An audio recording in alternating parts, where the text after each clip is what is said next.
잠시만요. 백승아 의원님 토론해 주시기 바랍니다. 소위 의원이었기 때문에 한 말씀 드리겠습니다. 이 국회 증감법은 특위가 종료된 이후에도 증인의 위증 혐의가 드러날 경우에 고발할 수 있는 법안이에요. 입법 공백이었던 겁니다. 아니 법에 입법 공백이 있어서 그거를 메워가자는 것을 왜 국회의원이 반대하시는지 모르겠어요. 저는 위증을 하고 싶은데 특위가 종료돼서 위증을 하고 싶은 게 아니죠. 위증을 했을 때 특위가 종료돼서 고발을 못해요. 그래서 특위 종료 후에도 고발할 수 있게 하자. 이게 어떻게 사법권 침해입니까? 전 상식적으로 이해가 가지 않고요. 지금 내란 국정조사 특위 청문회에서 제가 말할 때 끼어들지 마세요. 한덕수 전 총리, 최상목 전 장관, 이상민 전 장관 거짓 증언했거든요. 근데 특위가 종료돼서 저희 고발을 못했습니다. 이 법을 반대하는 것은 누군가를 지키기 위해서입니까? 아니면 앞으로도 위증할 사람이 많으세요? 그래서 사전 차단하는 겁니까? 저희 더불어민주당은 위증할 사람 처벌받아야 된다고 생각합니다. 저희가 증인 신청했어도. 그래서 이 법은 꼭 통과돼야 된다고 생각을 하고요. 국회 기록원법도 마찬가지입니다. 아니 지금 정당에서 국회에 어떤 일이 있을 때 기록이 제대로 남아있지를 않아요. 의원들이 자진해서 기록원에 기록을 줄 때만 그걸 가지고 있는데 21대 국회의원들이 그러니까 제출한 내용도 지금 기록 보관만 하고 있지 어떤 정리가 전혀 안 되어 있습니다. 27명이서 이 업무를 다 할 수가 없어요. 한 45명 정도 지원하자는 게 뭐가 문제입니까? 국민의힘은 이렇게 기록되면 곤란한 정당 활동을 하십니까? 기록하면 안 돼요? 숨기고 싶은 게 많으십니까? 아니잖아요. 기록하고 싶으시잖아요. 이거를 민주주의가 이렇게 발달한 대한민국에서 국회에서 일어나는 일들을 그거를 이렇게 제대로 기록을 하자는데 그거를 왜 반대하시는지 모르겠어요. 이 두 가지 안을 반대하시는 걸 보면서 뭔가 기록하면 곤란한 게 있나? 뭔가 법원 통과시키고 해. 위증했다고 고발하면 안 되는 증인들이 많이 있나? 이런 생각을 국민들이 하지 않겠습니까? 전 너무 궁금합니다. 아니 앞으로 말이에요. 앞으로. 그러면 지금 말씀 잘하셨어요. 이재명 정부니까 더 저희가 나서서 하는 겁니다. 저희는 우리 정부에 불리한 거라고 안 하지 않아요. 국가에 필요하면 합니다. 이재명 정부여도.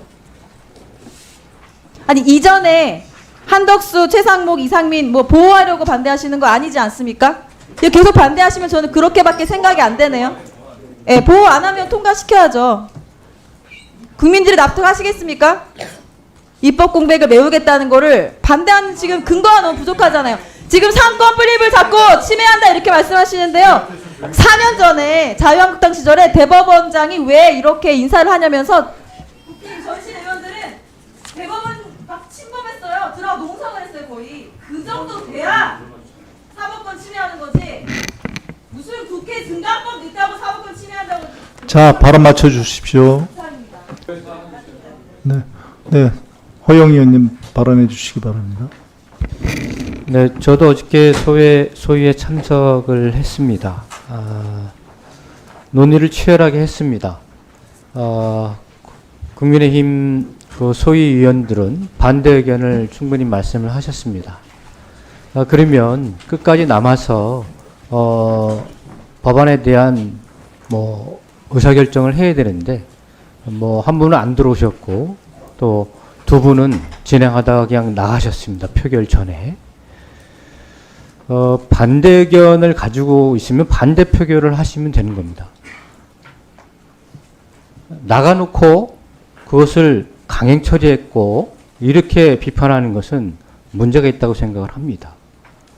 민주적 절차는 다 지켰습니다.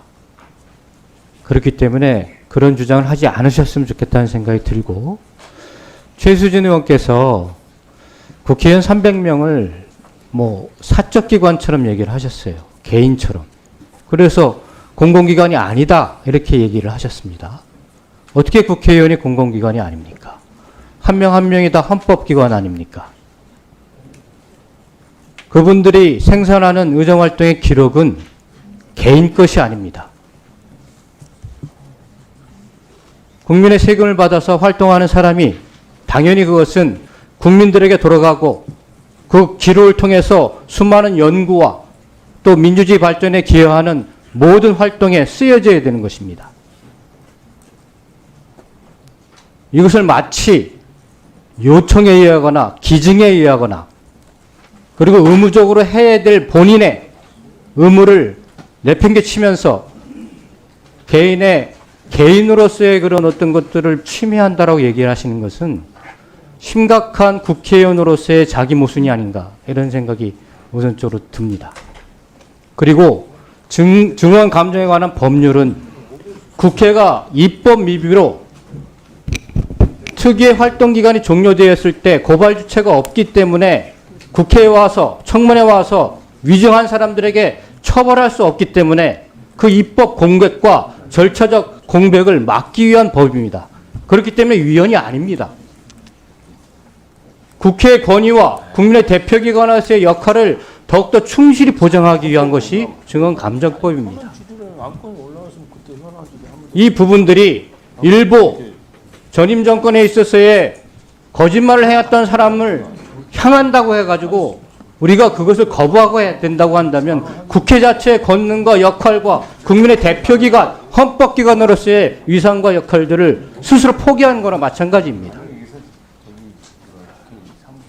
그러므로 증권법과 국회 개론법에 국민의힘 의원들께서도 전향적으로 협조해 주시기 바랍니다.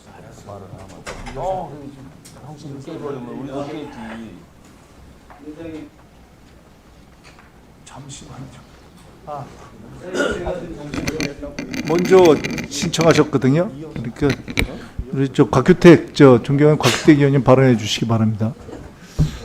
예, 이게 지금 증언 감정 등에 관한 법률에 민주당 의원들께서 입법 공백이 있으니까 그 부분을 해결해야 한다는 부분에서 적극 공감을 합니다. 공감을 하는데 국회에서 만드는 법 중에 이게 지금 문제가 있는 법을 지적하지 않고 그냥 넘어갈 수는 없는 거 아니겠습니까?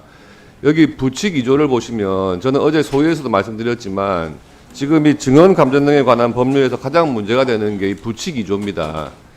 보시면 15조 제4항의 개정 규정은 이 법 시행 전에 활동 기한이 종료된 위원회에서 14조 제1항 본문의 죄를 범한 사람에게도 적용한다 이렇게 돼 있어요.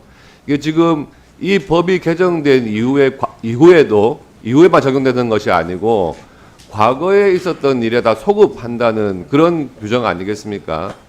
기본적으로 법은 개정 이후에 적용되는 것이 맞는데 특별한 경우에만 소급이 가능합니다. 그런데 소급할 수 없는 법이 있어요.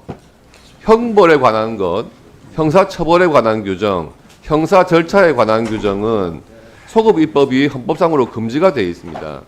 그런데 부칙 제2조에 따르면 이게 과거에 활동 기한이 종료된 위원회에서 있었던 일까지 적용이 되게 되는데 이것을 민주당 의원님들은 22대 국회에 들어와서 있었던 경우에만 또 한정한다고 해석을 하시는 것 같아요.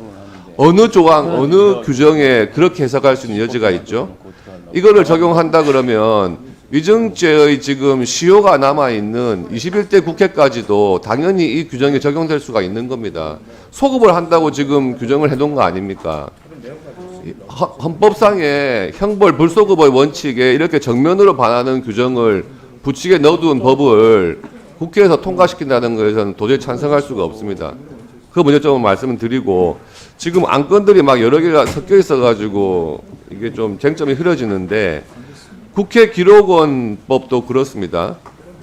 이게 지금 우리가 정부 기관에서 차관급으로 어느 기관을 신설하면서 기존의 인원이 20여 명이 있던 인원을 70명까지 늘리면서 인원을 이렇게 확장하는 조직과 예산을 확장하는 법을 통과시킨다고 그러면 사실 여야 할 것 없이 굉장히 이에 대한 심사를 엄격하게 했을 겁니다. 그런데 국회의장께서 의견으로 제시했다는 이유만으로 지금 국회에서 한 기관 차관급 기관을 신설하면서 인원과 예산을 이렇게 대폭 늘리는 법을 이렇게 쉽게 처리하겠다?